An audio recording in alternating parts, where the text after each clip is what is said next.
नमस्कार दोस्तों, मैं हूं कैलाश चौधरी और आज हम सॉल्व करेंगे एनटीए यूजीसी नेट में जो आईसीटी का टॉपिक है। दोस्तों, आईसीटी के टॉपिक में से 10 इम्पोर्टेंट एमसीक्यूज करेंगे। आओ शुरू करते हैं। एक्सेस स्पीड के संबंध में निम्नलिखित को सबसे तेज़ से सबसे धीमी मेमोरी के क्रम में व्यवस्थित करें। तो दोस्तों, हमें जो स्पीड होती है जिसे एक्सेस स्पीड बोलते हैं, उनमें सबसे तेज़ स्पीड से लेके सबसे धीमी स्पीड के क्रम में व्यवस्थित करना है। तो सबसे तेज़ स्पीड कैश की होती है, उसके बाद रैम की होती है, फिर यूएसबी की, और उसके बाद में होती है हार्ड डिस्क ड्राइव की। तो दोस्तों, सबसे कम किसमें होगी? इसमें हार्ड डिस्क ड्राइव, और सबसे तेज़ कैश की। कैश के बाद रैम, रैम के बाद यूएसबी। तो दोस्तों, आपको समझ में आ गया। सबसे कैश, रैम, यूएसबी या फ्लैश, हार्ड ड्राइव, और उसके बाद टैप बैकअप। अगला सवाल है, आईसीटी के माध्यम से राष्ट्रीय शिक्षा मिशन LME आईसीटी के संबंध में निम्नलिखित में से कौन सा सही है? तो दोस्तों, आईसीटी के माध्यम से जो राष्ट्रीय शिक्षा मिशन है, कौन से सही है? आईसीटी का उपयोग करने उच्च शिक्षा में कुल नामांकन अनुपात को बढ़ाने हेतु केंद्र द्वारा प्रायोजित एक योजना है। तो बिल्कुल सही दोस्तों, राष्ट्रीय शिक्षा मिशन है जो केंद्र सरकार द्वारा योजना है, यह भी सही है।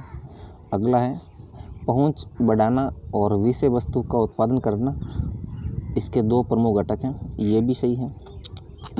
पहुंच भी बढ़ाना होता है और विषय वस्तु का उत्पादन करना भी इसका दो प्रमुख घटक होते हैं, ये भी सही है। तो ए और बी दोनों सही है। इसको एक बार सॉल्व कर लेते हैं। NMEICT सूचना और संचार प्रौद्योगिकी आईसीटी का उपयोग करके उच्चतर शिक्षा में सकल नामांकन अनुपात को बढ़ाने के लिए शुरू की गई एक केंद्र प्रायोजित योजना है, और इस योजना के दो प्रमुख घटक पहुंच और सामग्री रचना प्रदान करना है। तो दोनों सही हो गए। नेक्स्ट क्वेश्चन है, वर्ल्ड वाइड वेब 1990 ईस्वी में एक शक्तिशाली जन माध्यम के रूप में उभरा था। ये गलत है दोस्तों। जो वर्ल्ड वाइड वेब है, जिसकी खोज टम बर्नर्स-ली ने की 1990 ईस्वी में, उभरा था शक्तिशाली जन माध्यम के रूप में। और इंटरनेट एक्सप्लोरर, मोजिला, फायरफॉक्स और गूगल क्रोम ब्राउज़र के उदाहरण हैं। तो दोस्तों, बिल्कुल सही बात है। ये ब्राउज़र कौन कौन से हो गए? इंटरनेट एक्सप्लोरर हो गया, मोजिला फायरफॉक्स हो गया, और गूगल क्रोम। ये तीनों इसके उदाहरण हैं ब्राउज़र के। केवल दो सही है।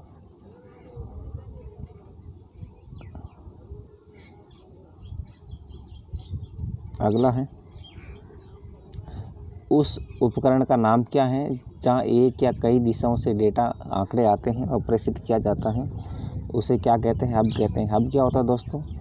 जहाँ एक या कई दिशाओं से डेटा आते हैं या भेजे जाते हैं, उन्हें हब कहते हैं। तो दोस्तों, आपको समझ में आ गया हब के बारे में। तो उसके बाद में नेक्स्ट है, दशमलव संख्या 31 बाइनरी संख्या 0, 5 टाइम 1 के बराबर हैं। तो दशमलव संख्या 127 की बाइनरी संख्या कितनी है? दोस्तों, बाइनरी संख्या इसने बता दिया। इसको सॉल्यूशन करके देख लेते हैं एक बार। तो पहले इसने बताया कि 31 है, इसके बराबर है। तो कैसे सॉल्व किया इसने? 31 के अंदर आधी संख्या का भाग जाता है 15, 15 दूनी 30, 1 बचेगा। फिर बाद में हम 7 का भाग देंगे, 2 का भाग दिया 31 में, 15 बार गया, 1 शेष बचा। फिर 2 का देंगे, 1 शेष बचेगा। 7 में 2 का देंगे 3 बार, 1 शेष बचेगा। और फिर लास्ट में दोस्तों 1 बचेगा। 1 में 2 का भाग देंगे तो 1 इस साइड बचेगा, इस साइड 0 बचेगा। 2 0 0 या 1 आ जाएगा। तो ऐसे हो गया हमारा। यहाँ से शुरू किया 0 1 1 1 1 1, ये सही है। तो बाइनरी उसको भी आप 2 से भाग देकर देख सकते हैं। तो दोस्तों, यहाँ तक तो इजी होता है ये।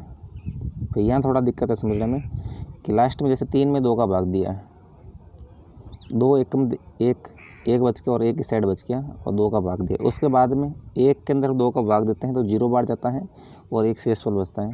तो आपको कैसे करना है, और इसको भी सॉल्व करके देख लो आप।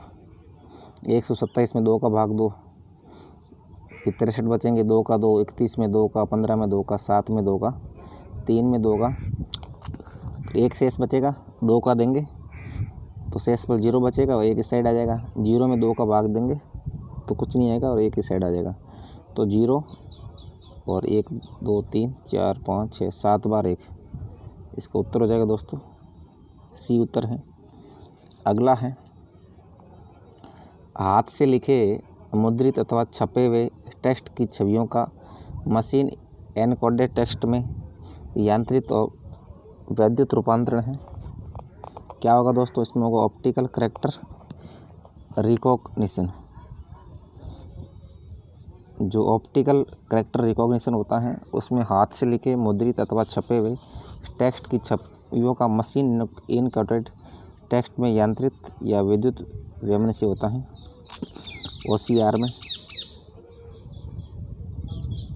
अलग अलग दोस्तों OMR अलग है, ऑप्टिकल मार्क रीडर, फिर OCR है और BCR है। इनके दोस्तों अलग अलग है, इसमें पढ़ लेते हैं। BCR किसे कहेंगे? It can read and output printed barcodes to a computer.